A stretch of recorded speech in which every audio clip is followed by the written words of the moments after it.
오늘 우리에게 주시는 하나님 말씀 구약성경 사무엘하 17장 1절부터 4절까지 말씀입니다. 저와 함께 읽어보겠습니다. 아히도벨이 또 압살롬에게 이르되 이제 내가 사람 12,000명을 택하게 하소서. 오늘 밤에 내가 일어나서 다윗의 뒤를 추적하여 그가 고나고 힘이 빠졌을 때에 기습하여 그를 무섭게 하면 그와 함께 있는 모든 백성이 도망하리니 내가 다윗 왕만 쳐 죽이고 모든 백성이 당신께 돌아오게 하리니 모든 사람이 돌아오기는 왕이 찾는 이 사람에게 달렸음이라.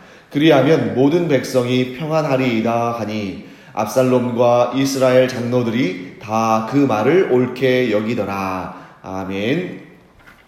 다윗은 이제 압살롬과의 전쟁을 피하기 위해서 도망치고 있고, 또 이제 우리가 어제 보았듯이 이제 후세와 같은 이 다윗 왕의 충신들은 어쩌면 거짓말일 수도 있지만, 그러나 하나님의 그 은혜 가운데에 하나님께 쓰임 받는 그러한 거짓된 말이지만 사실은 그것이 거짓이라기보다는 하나님의 지략으로, 하나님의 계략으로 지금 압살롬 곁에서 그가 하는 모든 일들 가운데 다윗을 돕고 다윗을 살리는 일을 위해서 힘을 쓰고 있습니다.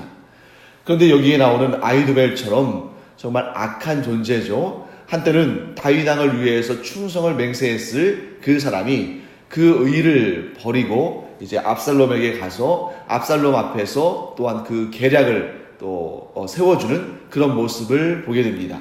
자, 아히도벨이 압살롬에게 알려준 계략은 다음과 같습니다. 12,000명을 자신이 택할 수 있도록 해달라.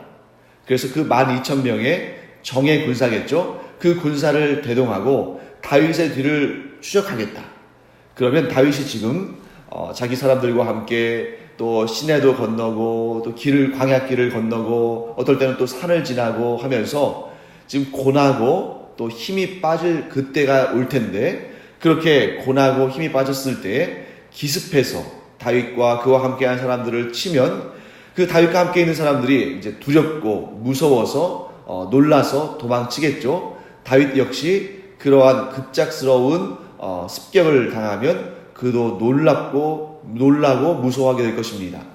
그때에 다윗이 경황이 없고 또 무서워하고 두려워할 그때에 다윗 한 사람만 쳐 죽이면 다윗과 함께 있던 모든 사람들이 이제는 더 이상 자신들에게 소망이 없는 줄을 알고 압살롬에게로 돌아올 것이다 라고 이렇게 계획을 알려줍니다.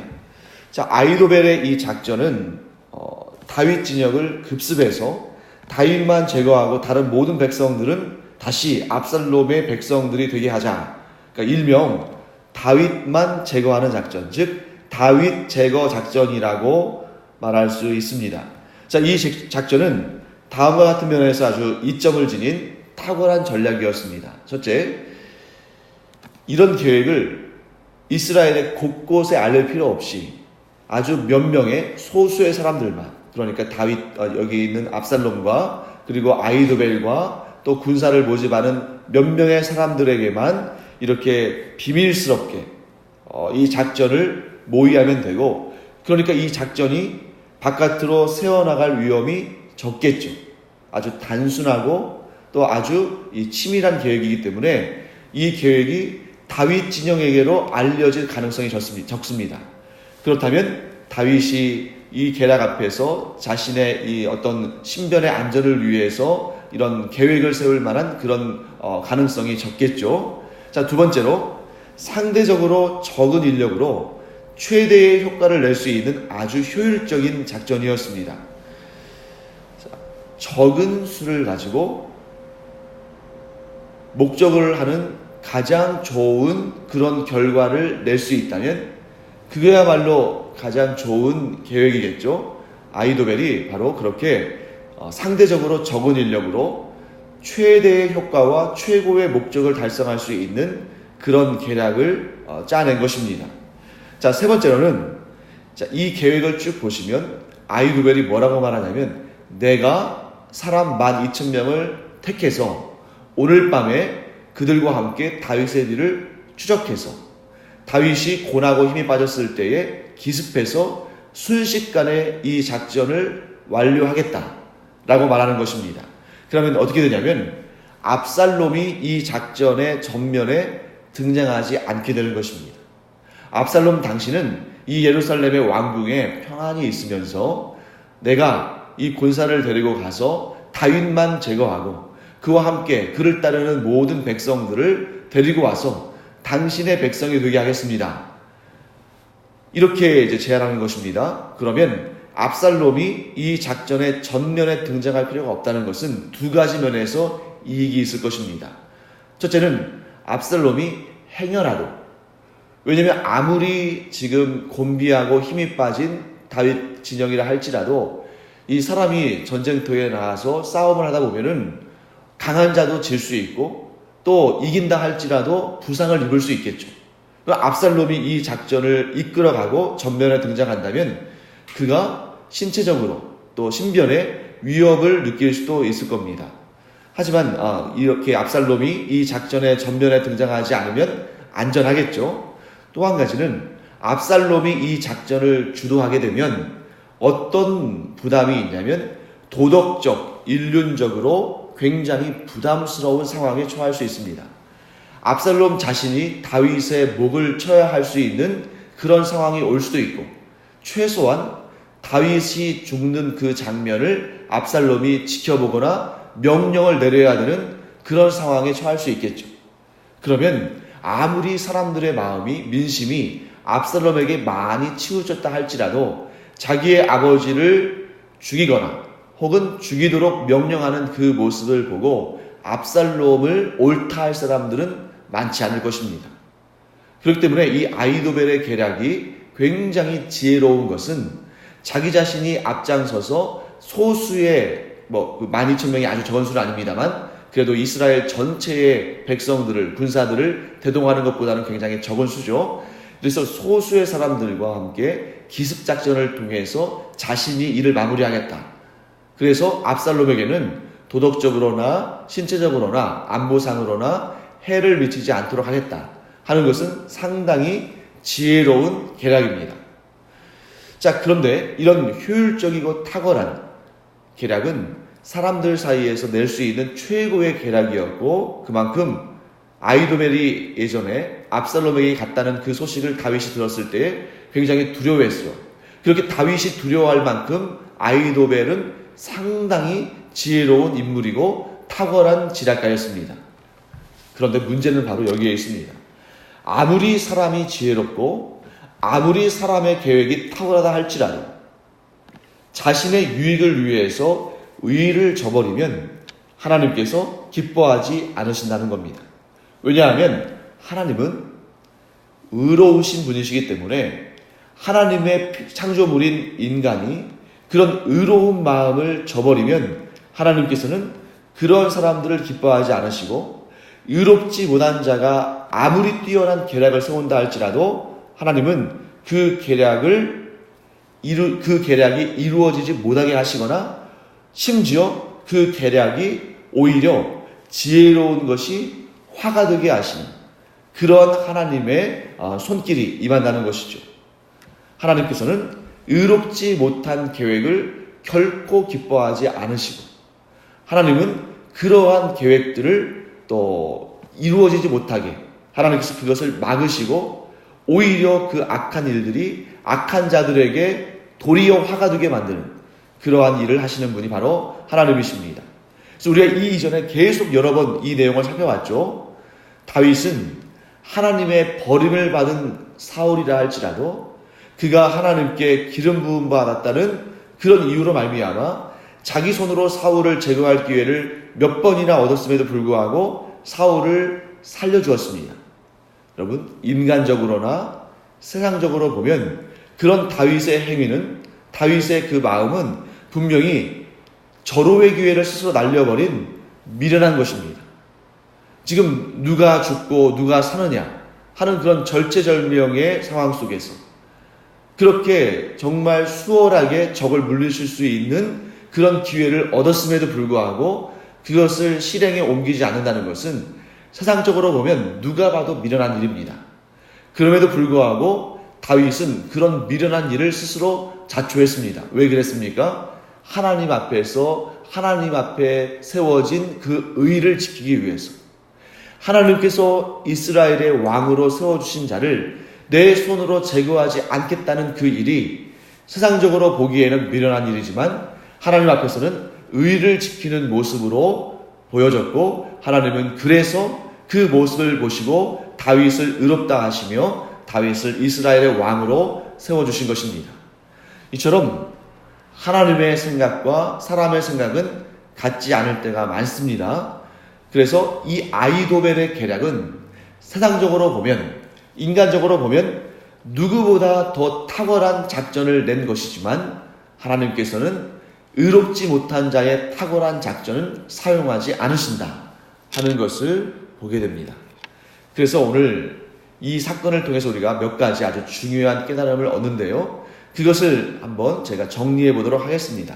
자, 첫째, 방금 전에 우리가 말씀을 나눈 것처럼 하나님의 지혜와 세상의 지혜는 다르다 하는 것을 우리가 알게 됩니다. 어떤 면에서 다른가? 자, 하나님의 지혜는 생명을 살리는 일에 모든 것을 집중합니다. 그런데 세상의 지혜는 생명을 살리는 일에도 그 지혜를 모으기는 하죠. 하지만 세상이 주는 지혜의 그 밑바탕에는 어떤 생각이 깔려 있냐면, 자기 자신을 위해서라면, 자신의 이기적인 목적을 달성하기 위해서라면 다른 사람의 생명을 해치는 것도 개의치 않는다. 다른 사람의 생명을 해치는 것도 문제가 되지 않는다. 이것이 세상이 가지고 있는 지혜의 출발점입니다. 하나님의 지혜가 생명을 살리기 위해서 자신의 독생자 예수 그리스도를 이 세상에 보내셔서 그의 생명을 내어주고 사람들의 생명을 살리는 일에 쓰임받기를 원하는 것이 하나님의 지혜라면, 이 세상 사람들은 다른 이의 생명을 앗아가면서라도 자기의 생명을 유지하고 다른 사람들의 행복을 빼앗아서라도 자기의 기쁨을 이루고자 하는 것이 바로 세상의 원리다 하는 것을 우리가 보게 됩니다. 자, 두 번째, 하나님은 모든 사람의 생각과 그 중심을 살펴보시는 분입니다. 그러면 그 모든 사람의 생각과 중심에 무엇이 있는지를 하나님께서 보시겠죠? 이것이 이 첫 번째 일과 연결이 됩니다. 그래서 하나님께서 보시기에 그 사람의 생각이 과연 생명을 사랑하고 생명을 아끼는 일에 달려 있는지, 혹은 그 사람의 생각이 자기만의 이기적인 그런 욕심을 채우기 위해서 달려가고 있는지, 그 중심을 하나님은 살펴보신다는 것입니다. 이 첫 번째와 두 번째가 서로 연결이 되죠. 하나님의 지혜는 생명을 살리는 일에 모아진다. 세상의 지혜는 자기 자신의 이기적인 욕심을 채우는 대로 모아진다. 그러므로 하나님은 어떤 경우에도 생명을 살리고자 하는 그런 마음을 귀하게 여기십니다. 하지만 세상에 속한 사람들은 그 사람의 생명마저도, 다른 이들의 생명마저도 나의 욕심을, 나의 이기적인 욕망을 채우는 일에 사용하는 것을 주저하지 않습니다. 그래서 오늘 이제 이 추석 명절 맞이해서 가족들과 친척들이 모이고 또 교제하고 또 시간을 보낼 텐데, 이 가정의 주인이 하나님이신지, 이 가정의 주인이 세상에 속한 것인지, 이 가정의 마음이 어디에 있는지를 우리가 확인할 수가 있는 그런 시간이 될 겁니다. 그리고 우리는 이렇게 마음을 모아가야 됩니다. 하나님께서 기뻐하시는 지혜, 하나님께서 기뻐하시는 생각은 항상 생명을 살리는 일에 있다. 하나님께서 기뻐하지 아니하시는 생각, 하나님의 생각을 싫어하고 자기 자신의 생각을 주장하는 사람들은 어디까지나 다른 이의 생명마저도 내 욕심을 채우는 일에 얼마든지 사용할 수 있다. 이렇게 생각이 모아진다는 것입니다. 사랑하는 성도 여러분, 우리는 우리의 중심이 하나님께서 기뻐하시는 생각으로 채워지기를 간절히 축원합니다. 그게 무엇이냐면 영적으로도 사람을 살리는 일. 이것이 바로 그리스도의 복음을 통해서 그의 영혼이 구원을 받는 것이죠. 그래서 그뿐만 아니라 육적으로도 생명을 살리는 일. 그것은 뭐냐면 하나님께서 우리에게 주신 귀한 것들을 통해서 누군가의 육신의 생명을 살려주는 일도. 예를 들면 가난한 자가 엊그제도 이제 이렇게 우리가 뉴스 보도를 보면 참 삶의 어려운 환경 가운데 스스로 생명을 끊는 사람들이 많이 나오지 않습니까? 그들에게 구체적이고 또 일상생활에서의 도움을 줌으로 말미암아 그가 생명을 유지할 수 있도록 돕는 일. 이런 일들에 마음을 쏟으면 그 가정은 하나님께서 기뻐하시는 생각으로 가득 차 있는 가정입니다. 반면에 오늘 이 사무엘하 17장에 나오는 아히도벨의 계략은 어떤 계략입니까? 아들이 아버지를 죽여도 된다. 뭘 하기 위해서는? 왕위에 오르기 위해서. 그래서 내가 그 일을 하겠다는 겁니다. 아히도벨은 지금 왕에게 가장 필요한 일은 다윗이라는 당신의 아버지를 죽이는 것이, 즉 압살롬이 그 모든 권력을 잡고 이스라엘의 왕으로서 자기의 그 이기적인 욕심과 욕망을 채우기 위해서는 당신의 아버지라도 죽여야 한다. 이런 계략을 제시합니다.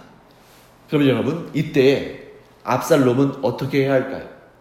만일 압살롬 안에 진정한 하나님이 주신 지혜가 있고 하나님이 주신 마음이 있다면 이 압살롬은 이렇게 말해야겠죠. 내가 아무리 왕이 되기를 원한다 할지라도 나의 아버지의 생명을 빼앗는 것은 하나님 보시기에 의로운 일이 아니다 하고 이 아히도벨의 책략을 물리쳤어야 됩니다. 그런데 압살롬은 아히도벨의 책략을 듣고 그것을 좋다고 생각했습니다. 이미 아히도벨 안에는 하나님의 지혜가 아니라 세상의 지혜, 이기적인 지혜가 담겨 있었고 압살롬은 그것을 옳다고 했습니다. 그렇기 때문에 아히도벨도 압살롬도 하나님께서 기뻐하시는 생각이 아니라 세상의 생각, 곧 하나님께서 기뻐하지 아니하시는 생각으로 가득 차 있었던 것이죠. 결코 하나님은 그들의 생각을 기뻐하지 않으셨습니다. 그래서 표면적으로 볼 때 압살롬이 이스라엘의 왕으로 세워지는 일에 있어서 이 아히도벨의 계략, 아버지인 다윗이지만 그라도 죽여서 이 이스라엘의 왕위를 차지하는 것이 좋다. 이것이 세상적으로 볼 때는 그 어떤 작전보다 최상의 작전이었지만, 세상적으로 보면 가장 지혜로운 작전이었지만 이 작전은 성공하지 못합니다. 왜 그럴까요? 하나님께서 보시기에 의롭지 못했기 때문에. 여러분, 생각과 계획과 모략과 계략은 사람에게서 나오지만 그것이 이루어지느냐 이루어지지 못하느냐는 누구의 손에 달려있는 것입니까? 하나님의 손에 달려있다. 그렇기 때문에 우리는 하나님께서 기쁜 마음으로 일하실 수 있는 그런 생각으로 차 있어야 됩니다. 내 안이 하나님께서 기뻐하시는 생각들로 차 있으면 내가 생각한 것들이 모두 이루어질 것입니다. 왜냐하면 하나님은 하나님께서 기뻐하시는 일을 이루시기에 부지런한 분이시거든요.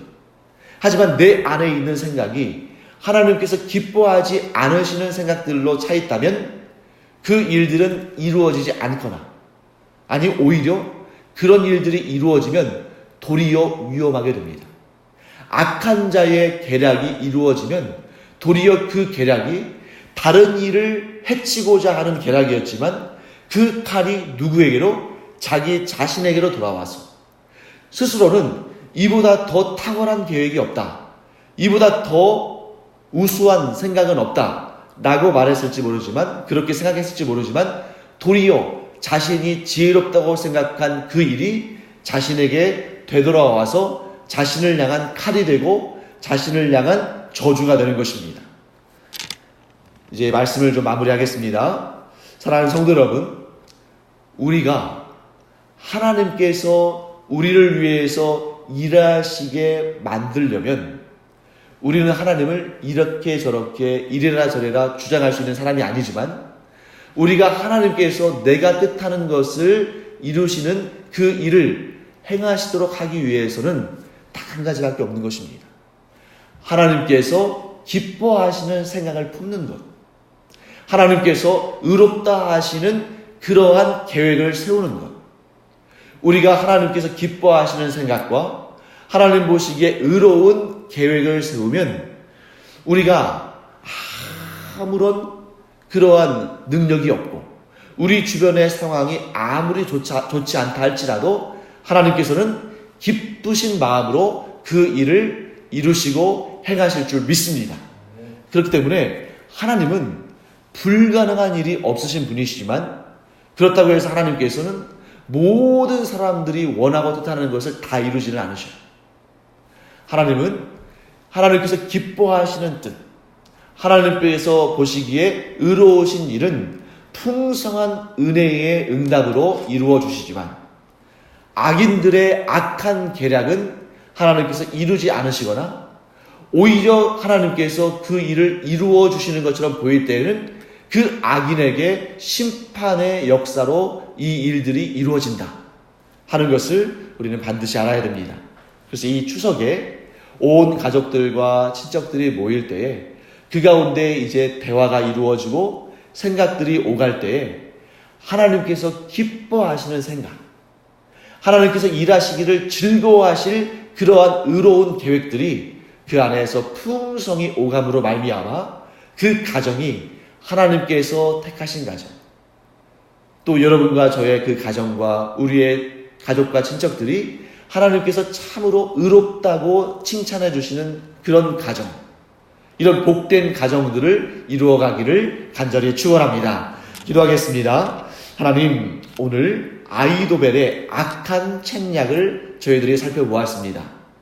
세상적으로 볼 때는, 인간적으로 볼 때는 참으로 자신들이 세운 목적을 이루기 위해서 탁월한 계획이고 탁월한 지략이었지만 그것이 하나님 보시기에 악할 때에는 하나님께서 그 일을 이루지 못하게 하시고 그 일이 무산되게 하시는 것을 봅니다.